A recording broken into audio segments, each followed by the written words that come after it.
Well, hello there. And I am going to be talking to you about in this monthly webinar about the year end. It is hard to believe that is as record this November 25th, 2025. And I debated whether to talk to you about worksite enforcement, considering we're headed into Thanksgiving. But I thought, well, first, I want to say kudos to all of us, which have overcome a very, I don't want to say chaotic, very interesting year with the largest government shutdown, tremendous uncertainty in many areas, and who knows what the future will bring. But I know that we are way more resilient now than we were probably January 1st, 2025. So, and I am also extremely grateful for all of our clients, our team, the world, and the opportunity to live and contribute and provide a positive impact and bring optimism and hope to the world of immigration. So with that said, my name is Giselle Carson. I am a corporate immigration and compliance attorney. With many of you, I have been working for many, many years. For some of you, I may be new to you. I've been doing this work for over 20 years. I'm very, very proud of the impact that we can make in the world and the opportunities to help employers hire and retain foreign talent, which is essential for the survival of our country, our economy, and the businesses that we serve. With that said, we have also seen a huge amount of worksite enforcement activity, meaning government visits via ICE and others to the workplace, which have brought, again, tremendous amount of uncertainty. So again, I debated whether to do this at the beginning, just before Thanksgiving, but I just also came back from an immigration conference in Barbados. Worksite enforcement was a huge part of that presentation. And my gift gratitude to you as part of Thanksgiving is to actually help you understand where we are and get you prepared so that you begin 2026 in better footing and better prepared. So with that said, I've overcome the fear of talking to you about worksite enforcement, and that is where we're going to dive into so that I can best help you prepare for 2026. So setting the stage, government visits can happen anytime, any place. They're happening more and more. And the first hour really sets the tone of, what's it going to be panic or whether you are prepared. My hope is that at the end of this session, short discussion, is you are going to feel more prepared. I'm also going to ask you to kind of interact with me. I believe the best way of learning is to actually think and interact with this speaker, even though you're not here with me. So think about, if you're an HR, a manager, employer, have you ever had an unexpected government visit? Any of them, safety, labor, wage and hour, ICE, of course. How does that feel like? And if you haven't, count yourself lucky for now, but also that it is much likely to happen in the next few years. So again, we're seeing more without warning. There used to be safety zones, meaning that there were places where ICE would not go into, like a hospital, potentially a nursing home, or certain areas that are more sensitive. Well, that is out the window, and they can go anywhere, any place, anytime. And one trigger, one visit can invite many, many other visits. One of the questions that I get asked the most is like, well, why me? And how did they come to see me? And many reasons for that. It could be a tip. And in fact, I'm going to give you an example of how a tip in 2020 to ICE, so during the first Trump administration, generated a visit in 2025. So it happens. And again, the government agencies are connecting and sharing information much more. And we're seeing uh, investigations that are behind the scenes for many years that then all of a sudden result in a nine audit, and that leads to an ICE raid. So think of your workplace and what would the first 10 minutes look like? Do you have a plan? Do you have someone at the front desk that is trained to respond?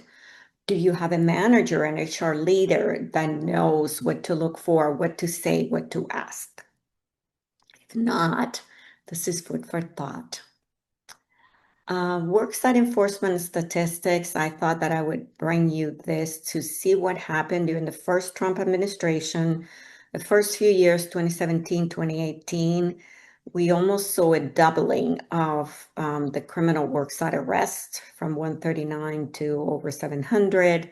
And then same with administrative worksite visits or arrest. This in 2025, we know that the target has been 1 million per day. So that means 365,000 worksite arrests. That can create a lot of disruption. And the initial idea was that they were targeting criminals. The reality of today is that many of the people that are being arrested at worksite enforcement have no criminal history, and they're just part of the numbers, which is very upsetting, and in my view, should not be happening. Now, many of my clients also say, well, it happened to them, it's not going to happen to me. And I want you to think and consider that when it happens nearby, it still hits home. It still affects you, and you should also be prepared for the side effects. So it's almost like the hurricane. The eye of the hurricane may not hit you directly, but if you're not in Florida like I am, you may not be able to visualize this directly, but I can guarantee you can visualize it in many other ways. We've watched the news, the hurricane hits here, but the effect, it spreads out for so many miles and areas. And the same thing with worksite enforcement. It may happen for a different employer, a different business, but at the end of the day, it is the effect. It's beyond that employer. It affects operations, workforce, community morale, and for many miles and many businesses around. An example is the Tennessee raid. Local plant capacity dropped overnight by 10%. And then again, the whole community was affected. So just think about that, and are you prepared to handle that? Not all enforcement actions are the same, and this is something that as we see this variety of actions, whether it is the receptionist or the HR lead or the manager, they need to understand the differences of this actions and the entities, so the government entities that are coming in, and how to react to them and what to do. So for example, an ICE raid is typically, well, unannounced. It's very disruptive, and they can arrest, they can seize things.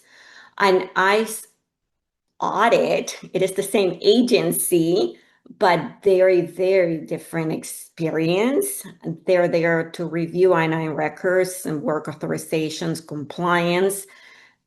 And of note, an I-9 audit can lead to an ICE raid. And when I said to you before, The example of that I was going to mention to you in this particular case, like I said, they started the tip came in 2020 and ICE came in 2025, early 2025, to do an I-9 audit.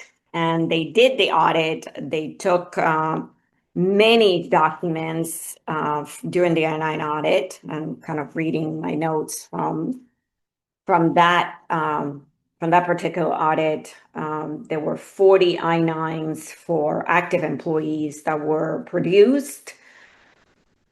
47% of those I-9s had errors, mistakes, and some of them even had fraudulent documents, which then trigger the ICE raid, which happened several months later, where ICE officers came in and basically took employees, arrested employees, created a lot of disruption. So in addition to the I-9 audit itself that created its own disruption, then they had the audit, the raid, that also created additional disruption. And some of this could have been prevented with mini NI audits, with training the staff on how to respond to a government agent that comes to the door.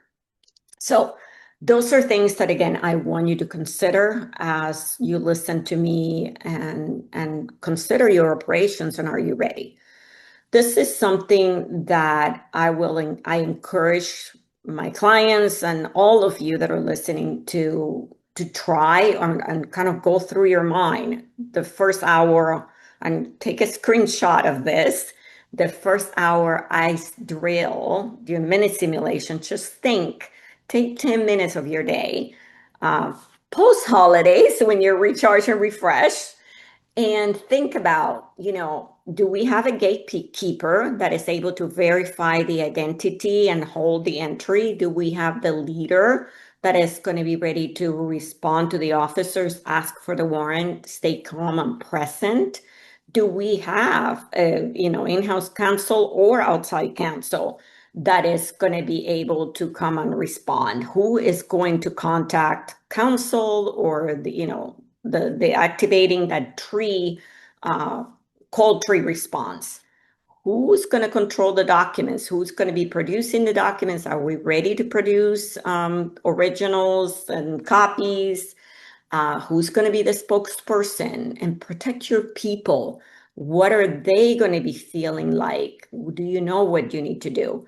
So take a screenshot of this slide and go through each one of these steps and ask yourself, am I ready? Can I check off all of these with confidence? And if you don't, I am going to invite you at the end of this presentation to a 2-hour bootcamp.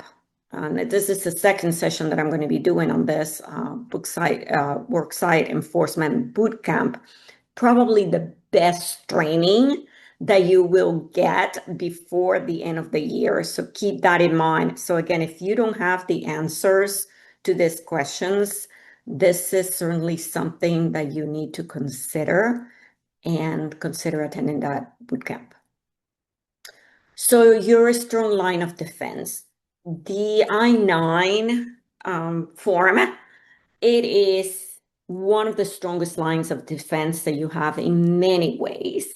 I'm going to show you here a sample form I-9, section 2 only, which is the one that the employer actually fills out, even though they're responsible for the whole form.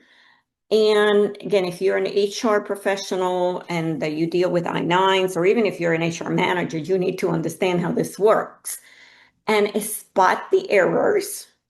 So I'm going to give you like a minute to look at this form and quickly identify some of the errors. And I'm going to tell you a few. Obviously, if you do I-9s, you can probably see several of them right away. One of them, very clear, is the fact that we have list A, B, and C documents listed, which is document abuse is called. And that could be a big fine. We also have timeliness. So the date of employment was 6/4, but the I-9 was completed 6/10. That is a problem. We have a green card and an employment authorization document listed. That is also a conflict that can lead to ICE thinking that that this person is probably unauthorized or has an incorrect number, because those two documents don't go together. So that is just 3 out of, I think we put 6 errors in this form. Most I-9 forms, when I review them, or even when ICE reviews them, they typically have about 5. That's kind of the average. And the average fine per error is about $288 to a maximum of $2,000, say $3,000. And just do this math with me. Take a deep breath. I'm not a math person, but if you take 288 times 5, that is, $1,500. That is not unusual as a fine per form. 50 employees and 30% of forms, just 15 of them that are incorrect. The numbers go up very quickly. So 25,000, and then aggravating factors, 27,000, legal disruption, even more. So what is your number? This can go up to, who knows, 50, 60,000. So the numbers, the cost can add very, very quickly. And again, a lot of this can be prevented. So I encourage you, as we come into December, to think about worksite enforcement and worksite compliance. Think if you have your front desk, are they trained? Do you have a backup person? Do you have a cold tree? Have you ever done a drill to see if people are going to be responsive? What is your staff training? When were they last trained on I-9 compliance, or even on government investigation compliance? When was the last time you did a mini I-9 audit? Do you know how to respond to a notice of inspection? You only have 3 days. You have a re-verification calendar, vendor compliance. Any one of these can cost a few hours to put in place, to train, and not doing them can cost millions. So you can pick any one of these, and it can save you a lot of money, a lot of time and energy. So I encourage you, again, as I said to you before, we will be doing a worksite enforcement bootcamp. It's 2 hours for those that are HR that needs certification credits. It has certification credits. It is $250, which is a huge value. Again, you will be receiving way more information than you have ever received, practical information, which is what I'm really known for, engaging, practical, that you can put to use right away. So I hope to see many of you in December for this bootcamp and getting ready. In the meantime, consider taking a few minutes to look at your worksite enforcement plans and what do you have, if any. I would love, love, love to hear from you. Let's prepare to win together. I would love to hear from you on LinkedIn. Send me a DM. Tell me that you watched this and what caught your attention. What are you doing to prepare yourself for 2026 so that you win the war against, against employers these days? Thank you so much for watching. Thank you so much for your engagement. And I wish you the best Thanksgivings ahead. Talk to you soon. Take care. Bye-bye.